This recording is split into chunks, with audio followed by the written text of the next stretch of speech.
Hello guys, I am the Comics Kid 2099, and since it is Saturday, that means that it is time for me to talk about an episode of a superhero animated television show. Today I am talking about the Batman the Animated Series episode, Appointment in Crime Alley. There will be lots of spoilers, so if you haven't seen the episode, keep that in mind as I spoil everything. The episode takes place on the date that Batman's parents died all those years ago. We find out at the end of the episode that every year Bruce Wayne meets with his dear friend Dr. Leslie Tompkins and they visit Crime Alley where they remember the Waynes. This episode throws anything and everything under the sun at Batman to slow him down while he tries to make this appointment.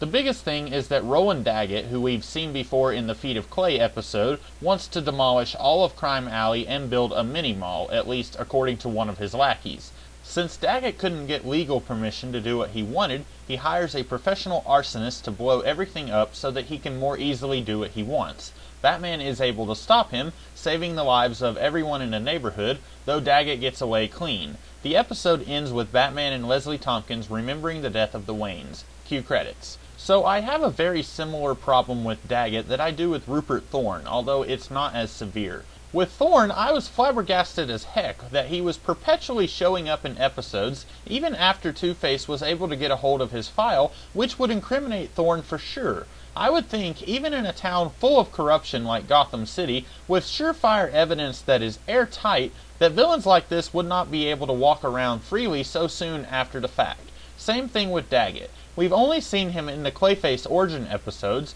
but there he was trying to sell a product that, while not illegal, was dangerous, and in theory, the entire world got to see this to be true when Clayface pointed out the dangers of this product and attacked Daggett. Now, I can more easily buy that Daggett could have plausible deniability in this scenario rather than Rupert Thorne could after the Two-Face episodes. But still, it seems fishy that he's back to his old tricks, and after two of his cronies get taken away, I know for a fact that he will be back not too far down the line, still not in prison for all the stuff that he's tried to pull. This all goes back to my problem that I've had with this series since episode 1. The series was created in a time when watching episodes of a TV show in a particular order was unheard of in live-action TV, and especially unheard of in animation.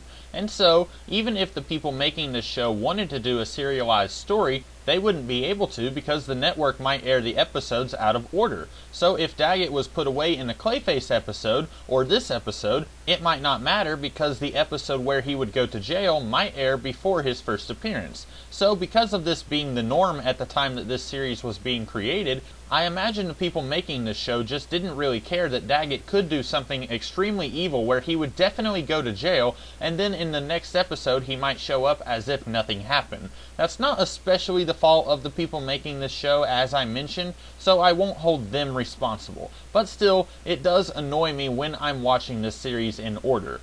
Beyond that, this is a pretty great episode. There's not really a whole lot going on here. This is the first time I think I've ever liked Leslie Tompkins, so that's a plus.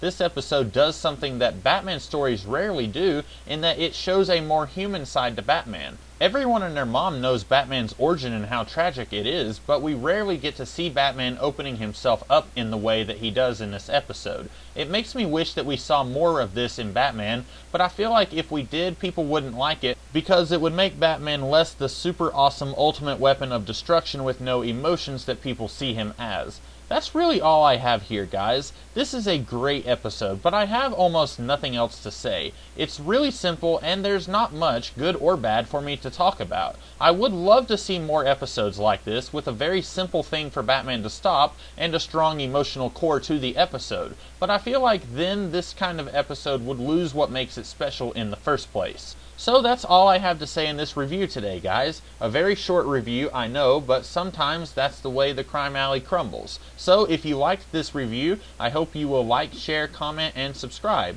And if you liked this review, be sure to come back next weekend where I will talk about an episode of the Legion of Superheroes cartoon. And the weekend after that, I will talk about another episode of Batman the Animated Series. And don't forget to come back throughout the week to see some of my other videos. Until then, have a great rest of the day. I'll catch you guys later.